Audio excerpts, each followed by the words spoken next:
All right, let's continue the conversation with Mark Morgan and Kate Monroe, who are standing by. Kate, you know, it's interesting. You're in California. You were putting up razor wire to protect yourself and other people. But at the same time, also in Arizona, we're seeing a DA in Maricopa County, which we will also say did vote for President Biden in the last election, which is a very rare thing. They're saying, obviously, New York is absolutely too liberal. And it's interesting because we talk a lot here about New York City, saying nobody cares what's going on outside of New York or in New York City, except for people in New York City. But also we're seeing that's not true. These policies clearly having an effect across the country.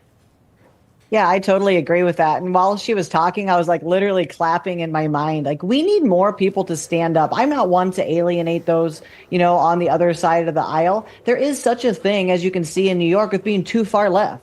She may have voted for Biden, but I actually feel like she's doing the right thing here. New York is too soft on crime. You want to talk about too soft on crime? How about Newsom basically making crime legal? Look at a city like San Francisco facing the same types of things. More people need to stand up. I took a stand. This lady seems to be taking a stand. I think it's the era of taking a stand. So more of that, please. Mark, do you think we've also entered a new era of states battling each other, and they're in such stark disagreement on policies, and they look at a place like New York City, the soft on crime, the way they've prosecuted and gone after former President Trump, that other states are saying, you know what, we're not taking part in this, and if people have the power to, they're not going to.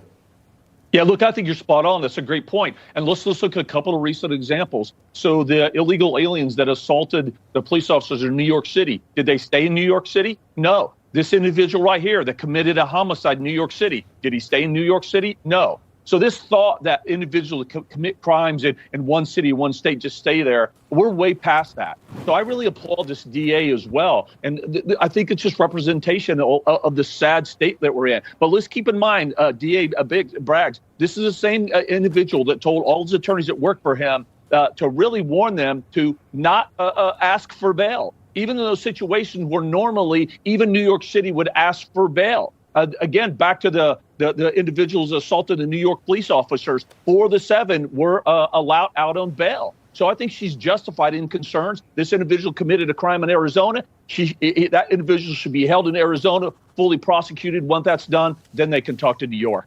Kate, I know you're running, you're a candidate for Congress in California. Maybe in 20 seconds, just tell us what your potential constituents are feeling right now about border invasion.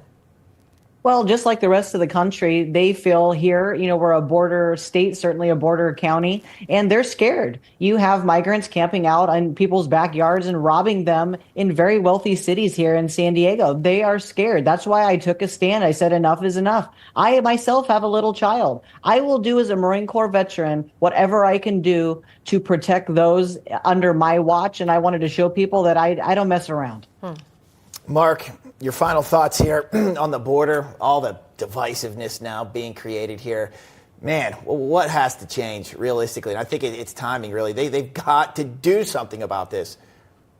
Yeah, look, I think you're right. At the end of the day, securing our border should not be a red or blue issue. It's a red, white, and blue issue. The American people, with all due respect, better wake up. What's happening on our borders right now, the chaos and lawlessness, is impacting every aspect of our nation's safety and national security. I just hope that it's not too late and that it doesn't take a large-scale terrorist attack or something else catastrophic for this country to wake up. We've got to do something. We cannot sustain this. Yeah, we've got to do something indeed. Mark Morgan and Kate Monroe, thank you for joining us for multiple segments. And I think we're going to take a quick break, and we'll be right back with more American Agenda.